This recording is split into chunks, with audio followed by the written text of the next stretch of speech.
Meanwhile, U.S. Vice President J.D. Vance, in an interview to ABC this week, emphasized that moving forward, the Islamic Republic of Iran has a choice to make. But we know that we set the Iranian nuclear program back substantially last night. Whether it's years or beyond that, we know it's going to be a very long time before Iran can even build a nuclear weapon if they want to. But I actually think that raises the most important question. The president talked about this last night. We want Iran to give up their nuclear weapons program peacefully, but there is no way that the United States is going to let Iran have a nuclear weapon. And so they really have to choose a pathway, John.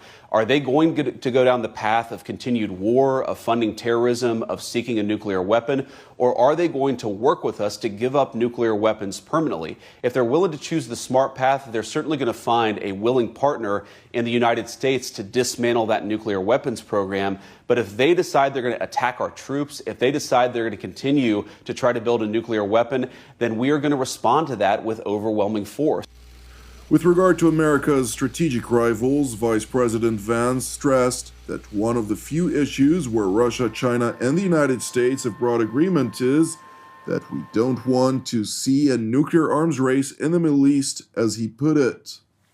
Iran having a nuclear weapon, nuclear proliferation in the Middle East is a disaster for pretty much everybody. It's one of the few issues where Russia, China, and the United States have broad agreement is that we don't want to see a nuclear arms race in the Middle East. So what the president did was very important. I'll let President Putin speak to what the official Russian position on this is, but I feel very confident that both for Russia, for China, and most importantly, of course, for us, we don't want Iran to have a nuclear weapon, and I think that goal is going to continue to animate American policy for the next few years.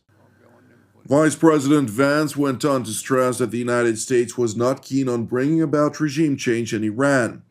Subsequently, however, U.S. President Donald Trump posted on his Truth Social platform overnight, quote, "It's not politically correct to use the term regime change. But if the current regime in Iran is unable to make Iran great again, why wouldn't there be regime change?" In a statement clearly warning the mullahs in Tehran that unless they alter course, the survival of the regime will be in question.